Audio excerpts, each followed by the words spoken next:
Ladies and gents, hello and welcome along to another episode from LandPowerTV.com. This time you find us in Merseyside at Ollie Harrison's place, aka Ollie Blogs of YouTube fame, and he is hosting a big tyre demonstration event courtesy of Alliance Tyres, which has, well, it's fair to say it's got quite a lot to show off. It's got various demonstration plots which we're going to see and hear all about. I'm not going to spoil it for you, so I think without further ado, we'll dive in and we'll see what some of the Alliance Tyres guys have to say and what they're showing off, and we'll also catch up with the man himself, Mr. Ollie Blogs, and see what he thinks of the day. So, we'll crack on.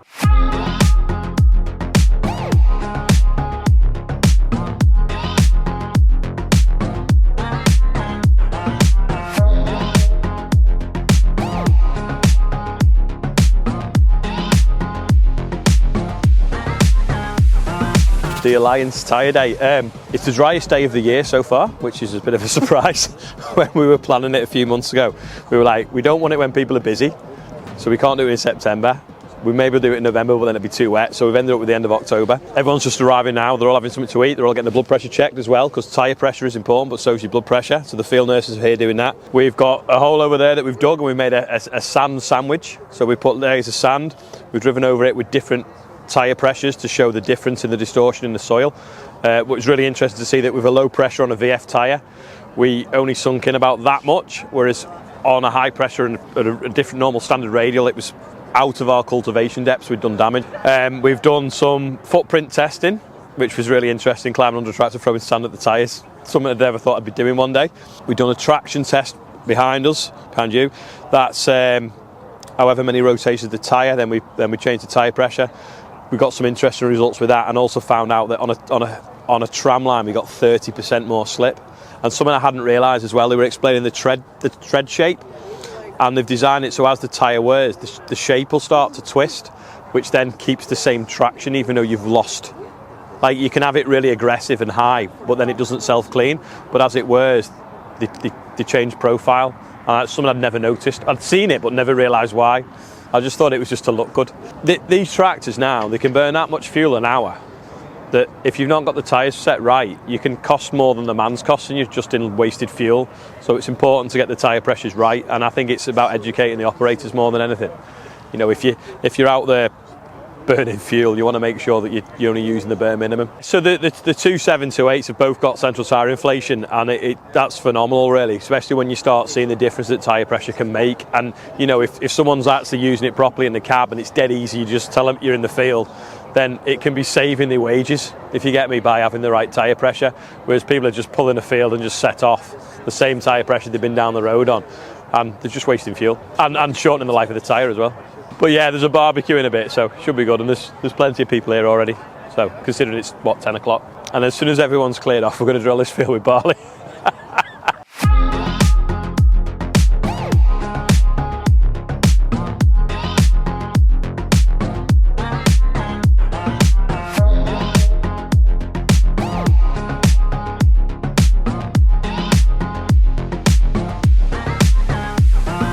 So you arrived here at the slippage test. What we're going to do today is we're going to display the effect of grip during tillage and the role of tyres in that particular field of work. Basically what we're doing here is showing what the distance could be when you travel with zero slip, and then show the effect of slip. So what we're going to do, we're going to put the sumo down, we're going to drive, and we will see an X percentage of slip. Once we have determined that, since we are using Alliance VF tyres, we have an influence on this slip percentage. And this slip percentage is very important for your efficiency and your costs. So you need to have your slip percentage within a certain amount of range to work as efficient as possible. So there are several things you could do to a tractor, but when you've got the right set of tyres, you have quite a bit of range to steer it. So what we're basically going to do here is show what is happening if you set it wrong, and what happens if you set it right. And if you set the correct tyre pressure and you have the correct amount of grip, you can stay within the right range of the slip percentage, which can reduce up to 30% of fuel. Ideal slippage percentage is around 8 to 15%, depending on some factors. So that can be soil, the heaviness of the tillage itself, the machine. So there are some factors, but the sweet spot would be just, let's say, between 10 and 15%. What you want to show on a day like this is the big difference. So what we're going to do, the high pressure is going to be like 2.5 bars. The low pressure, these VFs at this moment are at 0.6. And 0.6 is actually a tire pressure this tire can operate on a constant basis. So the tire is designed to do that. So with the AgriFlex Plus 372 tire, since it is a VF tire, we have a larger spectrum where we can influence the slip compared to a standard radial tire. Since the tire allows a lower tire pressure than a standard radial tire, the VF tire, you have more control of a slip situation. So what we did was we marked the tire, then we drove it 5 revolutions with the machine in the air, and we got a distance of 30.3 meters. Then we put the machine down and we did it again, and we got a distance of 27.1. So as you can see, there's about 10% slip. And then we messed around with the tire pressures to reduce that slip. So we did numerous different tests on tram lines, not on tram lines and everything, but I think you filmed it more than I've seen it. But we've been playing with that all week. The only difference is when you reduce the tire pressure, you obviously reduce the rolling radius slightly. So although it looks like we got 3% slip, and then when we did it again, we got sort of like, 10% slip. Then when we reduced it, we only got like 7% slip. In reality, we probably only got 5% slip, but we lost some of the rolling radius, if that makes sense. There's a bit more of a complicated formula for that, but it's a very visual thing as to how far 5 revolutions will go, whether it grips or whether it doesn't grip.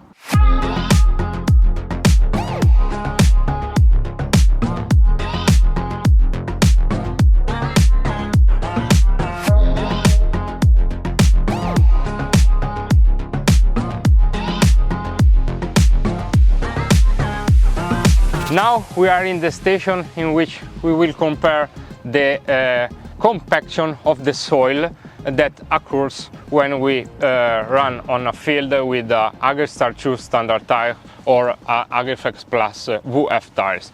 And in this station we will show that the VF tires has a less compaction of the soil in a comparison to the standard tires.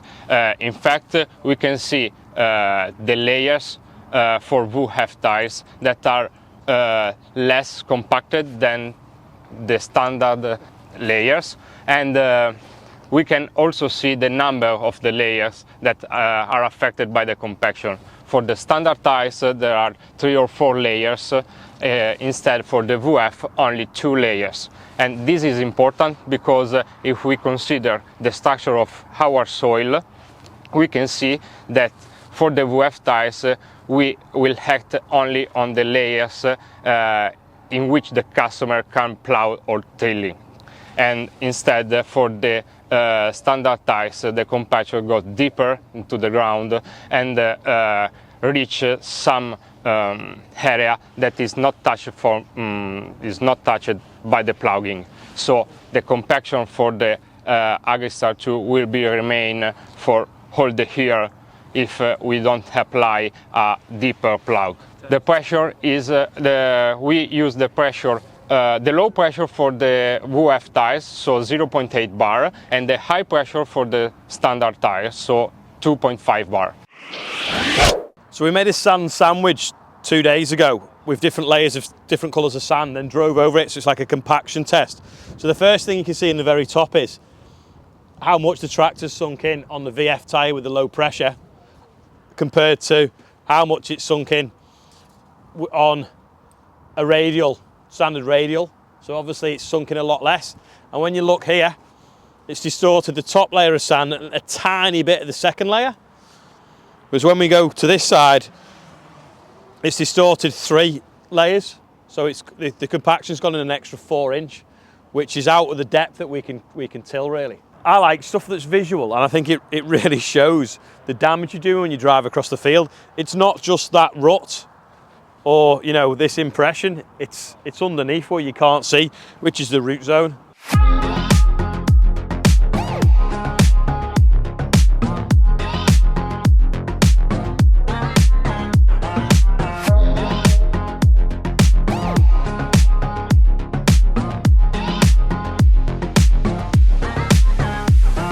So station is all about setting it right, setting the pressure right, keeping the lifetime of your tires right. Basically knowing what you have in the box to preserve your tires, to preserve your field.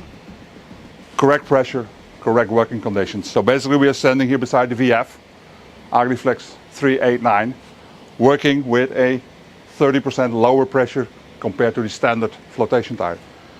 So you can see we set the pressure matching the load. In this case it's about 6,100 kilograms per tire. You can see the deflection of this, setting it right, keeping your soil alive, and basically having a perfect crop production from your field. So setting it right, keep the pressure right, know what you are carrying to preserve your tires. So recommendation is look on what you're doing. What is the need? Are you basically in transport from the field towards facility, production, storage, whatever it is, so basically transport? Then you're looking more for a high load capacity tire, basically high load, high traveling speed. Because tire pressure, tire weight capacity, load capacity is always a combination between speed, pressure and weight. So we have a lot of transport, which is typically a high speed. You also need a high pressure because the body is fixed. It's an 18-ton trailer. So you will have the weight on your tires. You can't change that. You're not going to drive with half a trailer. So you need high pressure for transport. But in the field, when you're working with high pressure, and in case of the standard tire, it's a 6-bar nominal pressure. That's compacting your soil, basically losing capacity for growing crops the next year because you compact your soil. The roots will never penetrate. The moisture will not come up or even will not go down. So it will be completely muddy. So in that case, if you're more in the field, you will go to the VF, basically lowering your pressure. When you're running that one with 6-bar, you can do the same work, the same load, of course with a lower speed, but in the field you're not going 65. You're basically going 25 kilometers per hour, 20. So you can lower the pressure. So instead of the 6, you can lower this one to around 2.5, 2 bar. And this reduces your compaction. So you're not compressing the soil. So the next crop, the roots can penetrate and still grow and have a good yield. So that's why you have the variation in flotation tires. If you have the low pressure, you can see the difference between, if you look closely on these two, sorry for moving a little bit, but this one is on the higher pressure, the nominal, which is 4-bar in this case, carrying this load. It's already less than the heavy duty. This one is on 4. You can see basically, I would say the length, foot, this one is 3 feet. So maximum footprint, long footprint. And if you see what my colleagues are showing today, if you look at compaction, this is it. This is protection. This is crop. This is money in the pocket. So we wanted 2 identical trailers, so we put that on standard floats, this on VF floats, but now it's wet weather and it's winter. We will put the VF floats on what we use for carting muck, that trailer really, but that's got silage size, so it's not identical to this. But realistically for the winter, these are the tyres we'll be using. And if we get wet weather at harvest, this will go further than that one and make less mess. These ones we'd probably use more on the road. I think they're 590. So they're a float, but they're not, you can't run them ultra low, but they're like a good all-rounder. So they're good on the road, good in the field. But if you were going to be doing a lot more field work than road work, you want to really be looking at the VF because you can get it even lower still. But you don't have to run it as low as we've got it now. You could probably have it something like the back, where I can't remember what pressure's in it, but it'd be good on the road and better in the field than just a standard float. So it's like a good happy medium, but if it gets really wet, you can let them right down.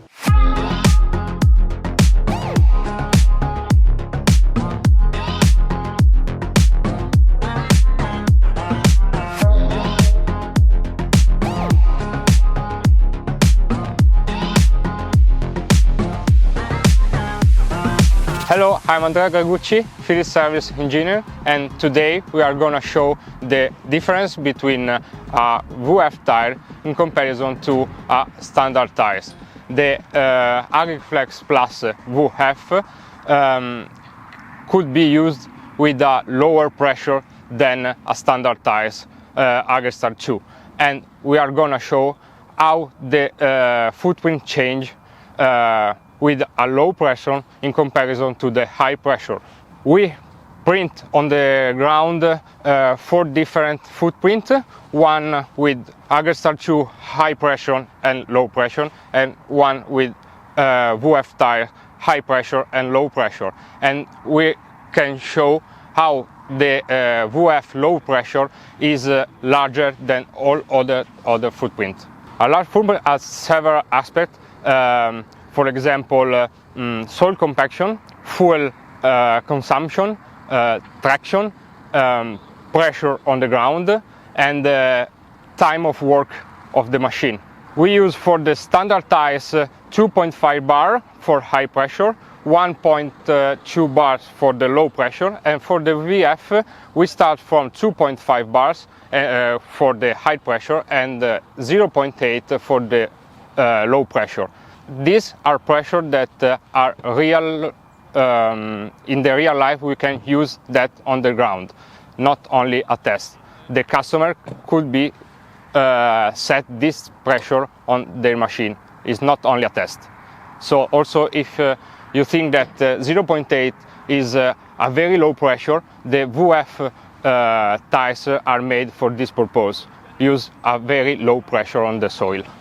The most important part of the footprint is the length, because the width of the footprint doesn't change so much, but the length we saw that if we apply a low pressure on the VF, we can get 35% more length than the standard tires.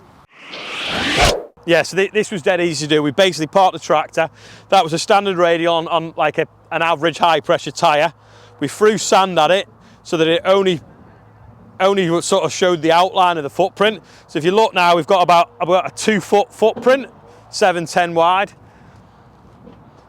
Then we dropped the pressure on a standard radial and we ended up with like a sort of a 2.5 foot long footprint. Then we took it to the next level where we added some VF tyres. And we come to this far one now. We basically ended up with a 3.5 foot, nearly 4 foot long footprint on a VF running, I think it's like 0.6 of a bar. So it meant that rather than going wider on the road, we can keep the footprint going longer and ended up with a hell of a lot more surface area on the floor and a lot less pressure. And you can see again as well, it's only already put the cleats in, whereas if we go back over here on the soft soil,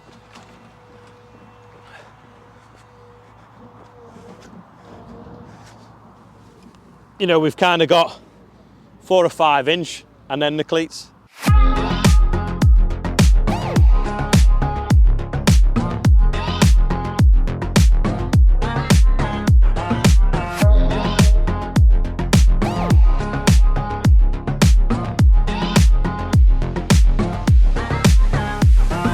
There you go, ladies and gents. I hope you have enjoyed that, like all our episodes from LandPowerTV. I hope you gained a little bit of knowledge from the event. I've certainly found it absolutely fascinating.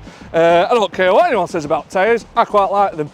At the end of the day, it's these black rubbery things that put the power down from this very expensive thing here. So if these aren't working, then you are, well, not to put too fine a point on it, you're a bit screwed, aren't you?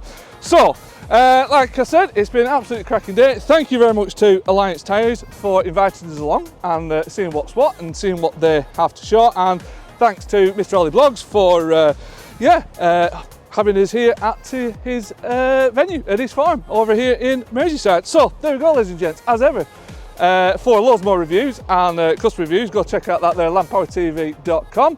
And for now, I'll catch you again next time. Thank you very much for watching. See you.